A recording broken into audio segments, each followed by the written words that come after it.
बिस्मिल्लाहिर्रहमानिर्रहीम। अस्सलाम वालेकुम स्टूडेंट्स। आज का जो हमारा लेक्चर है वो है डोमिनेंस रिलेशंस के बारे में। लास्ट लेक्चर्स में हमने मेंडल के law of segregation and law of independent assortment जो है वो पढ़े हैं। तो अब हम डोमिनेंस पढ़ेंगे। डोमिनेंस क्या होता है? डोमिनेंस जो है ये इसकी डेफिनेशन है। Dominance is physiological effect of an allele over its partner allele on the same gene locus. एक जीन लोकस पे जो दो अलील्स प्रेजेंट होती हैं उसमें एक अलील का दूसरी अपनी पार्टनर अलील पे इफ़ेक्ट, फिजियोलॉजिकल इफेक्ट जो है वो कैसा होता है, ठीक है, उसको हम डोमिनेंस कहते हैं। टोटल जो है वो डोमिनेंस की 4 टाइप्स है। को dominance, complete dominance, incomplete dominance, को डोमिनेंस और ओवर डोमिनेंस। ये 4 टाइप्स हैं डोमिनेंस की। सबसे पहले हम पढ़ेंगे कंप्लीट डोमिनेंस। कंप्लीट डोमिनेंस एक ऐसा प्रोसेस है जिसमें one Aleel completely dominate over other allele. The presence of recessive allele is functionally hidden.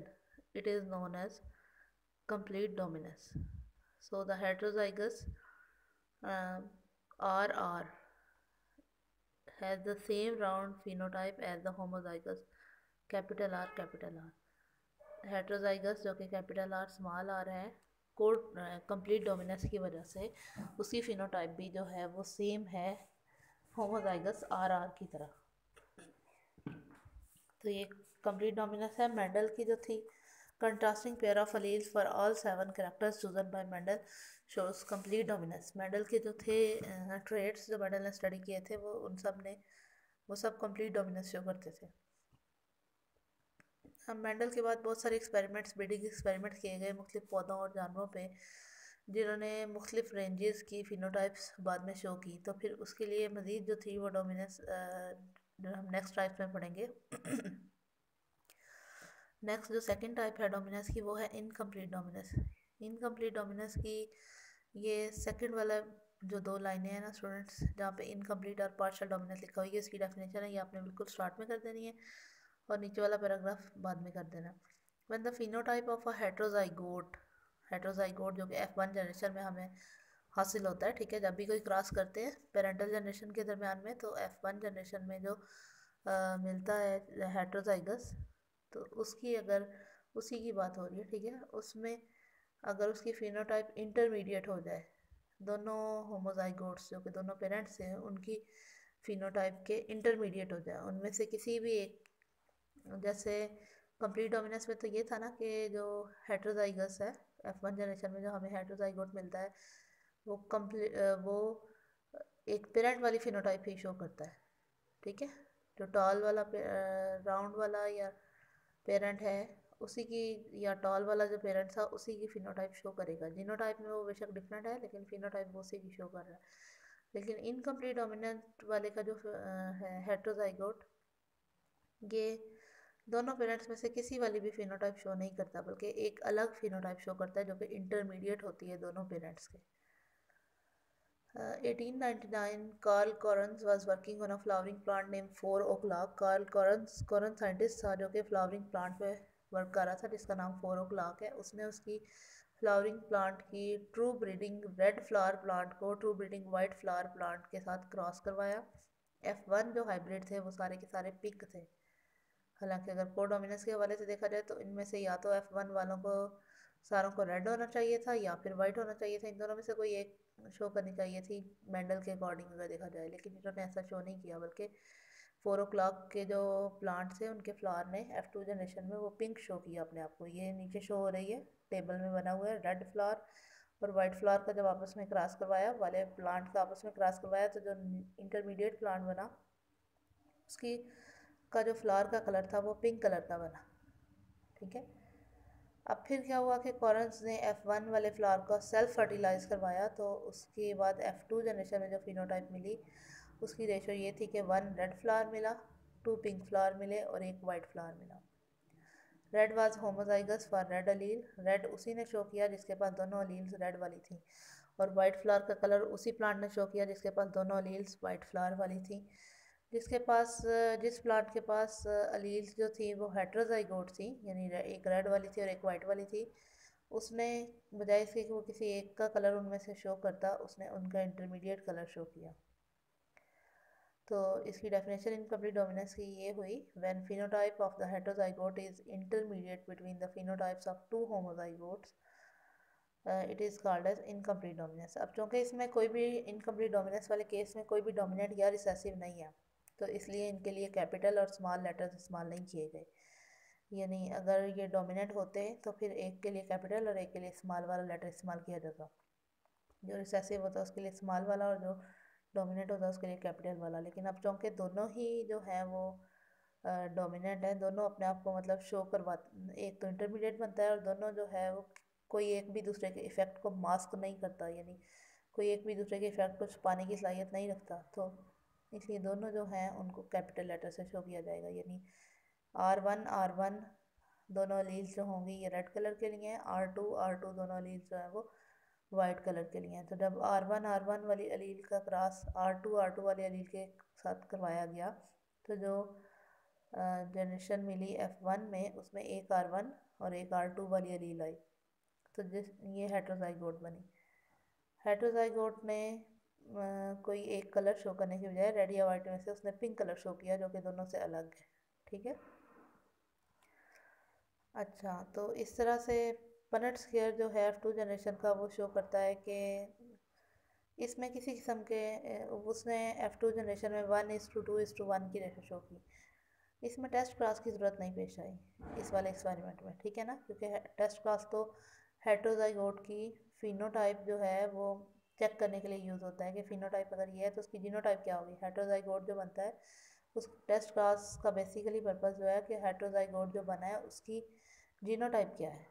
ठीक है ना, हेटेरोजाइगोट की फिनोटाइप चूँकि किसी एक पेरेंट से मिल रही होती है, इसलिए उसकी जीनोटाइप मालूम करने के लिए जो है वो टेस्ट क्लास करवाया जाता है। तो इस वाले में तो हेटेरोजाइगोट की फिनोटाइप भी नहीं मिल रही किसी पेरेंट से, तो इसलिए टेस्ट क्लास की बिल्कुल ज़रूरत नहीं पेश आई।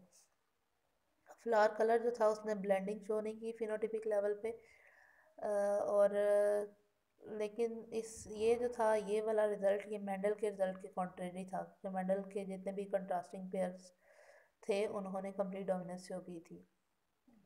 लेकिन F2 जनरेशन में जो थी वो रीअपीयरेंस होना पहले रेड और वाइट फ्लावर का दोबारा से ये शो करता है कि जो ब्लेंडिंग हुई है, मतलब F1 में तो ब्लेंडिंग हुई है, F2 में ब्लेंडिंग F2 में दोबारा से रेड और वाइट फ्लावर का शो होना जो है वो ये जाहिर करता है कि ब्लेंडिंग जेनेटिक लेवल पे नहीं हुई। अब नेक्स्ट है कोडोमिनेंस। कोडोमिनेंस ऐसी है, इनकम्प्लीट डोमिनेंस में तो दोनों अलील्स एक इंटरमीडिएट फिनोटाइप शो करती हैं, ठीक है। कोडोमिनेंस में दोनों अलील्स अपने आप को शो करेंगी। कैसे कि phenotype of a heterozygote is distinct in quality from those of two homozygote. Intermediate quantitative expression like incomplete dominance नहीं होता इसमें, it is not intermediate qualitative expression. Each allele of the gene pair is associated with different substance.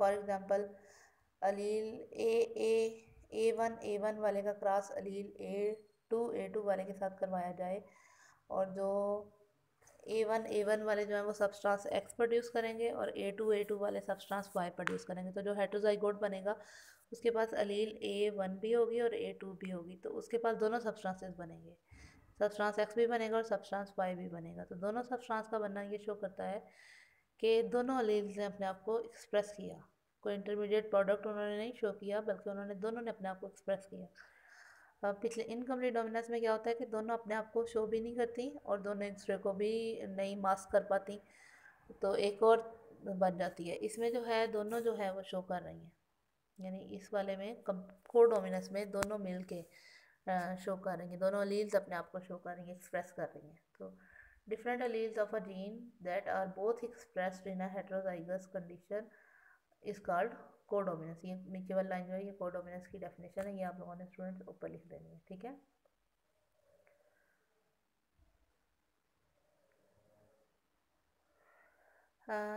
M जो blood group system है ये codominance की example है।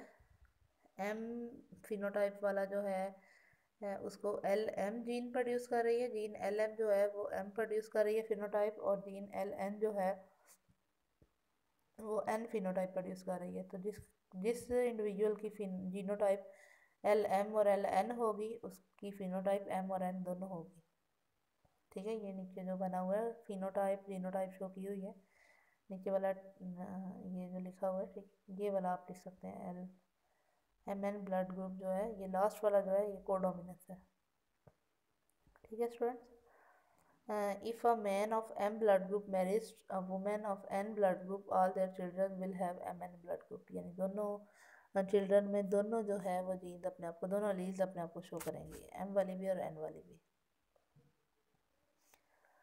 अच्छा, अब नेक्स्ट आ जाता है, नेक्स्ट टाइप जो है फोर्थ टाइप, वो है ओवर डोमिनेंस। ओवर डोमिनेंस में क्या होता है कि जो हेट्रोजाइगोट है उसका एक्सप्रेशन दोनों वाले होमोजाइगोट से एक्सीड कर जाता है, यानी बहुत ज़्यादा बढ़ जाता है। इसकी एग्जांपल यहाँ पे दी हुई है कि फ्रूट फ्लाई ड्रोसोफिला का जो हेट्रोजाइगोट बनता है, फ्रूट फ्लाई का जब वाइल्ड वाली स्पीशी का वाइट आइड वाली स्पीशी के साथ, अच्छा वाइल्ड आई जो है उसकी आंखों में फ्लोरेसेंट पिगमेंट होगा कुछ ना कुछ, तो उस वाले का क्रॉस जब चमक होगी यानी उसकी आंखों में वाले का क्रॉस जब वाइट आई वाले से करवाया जाए, वाइट आई वाली जो फ्लाइज हैं, मक्खियाँ हैं, उनसे करवाया जाए, तो क्या होगा कि हेट्रोजाइगोट में जो मक्खियाँ बनेंगी उनमें आइज़ का कलर भी चमक वाला होगा, लेकिन उस चमक से कहीं ज़्यादा चमक होगी जो कि उसके पेरेंट वाले में थी। ठीक है, जो कि वाइल्ड टाइप वाले में थी। तो ये ओवर डोमिनेंस हो गई कि हेट्रोजाइगोट का जो एक्सप्रेशन है वो बहुत एक्सीड कर जाता है होमोजाइगोट्स की निस्बत। अब ये टाइप तो नहीं है, लेकिन ये एक अलग से चीज़ है, मल्टीपल अलील्स। एक जीन के पास अगर दो अलील्स हों, दो से ज़्यादा अलील्स हों, तो वो मल्टीपल अलील्स कहलाएंगे। ठीक है, तो ये जो है मल्टीपल अलील्स जीन म्यूटेशंस की वजह से प्रोड्यूस होती हैं। हाँ, एक जीन के पास एज मैनी एज 300 अलील्स हो सकती हैं, तो मल्टीपल अलील्स 300 हो सकती हैं। Any of the two Any two of these multiple alleles can be present in a genome of diploid organism। अच्छा, मल्टीपल alleles जितनी भी हों, फर्ज करें 300 है, तो उनमें से डिप्लॉइड ऑर्गेनिज्म में कोई सी दो प्रेजेंट होगी, और हैप्लॉइड ऑर्गेनिज्म जो है उनमें उस हैप्लॉइड ऑर्गेनिज्म में या फिर गैमेट में उनमें से एक अलील ही प्रेजेंट होगी। ठीक है स्टूडेंट्स, नेक्स्ट जो हमारा है ABO blood group system, multigenic allele, first discovered multigenic allele, multiple allelic blood group system. ये मल्टीपल अलील की किस्म की कह रहे हैं कि एग्जाम्पल टाइप में भी आएगा, ये हम अपने नेक्स्ट लेक्चर में पढ़ेंगे। आज का लेक्चर हम यहीं तक ख़त्म करेंगे। ये मैंने आपकी एक की बुक है, स्कॉलर्स वाली ही है ये, इसमें से लिए था इस टॉपिक की पिक्स आपको दिखाने के लिए कि उन्होंने हेडिंग्स के साथ प्रॉपरली लिखा हुआ है। तो अगर आप लोग वहाँ से जिसके पास हो ये बुक, वो अगर यहाँ से याद करना चाहे तो बिल्कुल कर सकता है। मैंने इसको पढ़ के देख लिया, इसमें कोई मिस्टेक नहीं थी, अच्छा लिखा हुआ है। ठीक है ना, ABO ब्लड ग्रुप सिस्टम हम कल वाले लेक्चर में पढ़ेंगे। Thank you.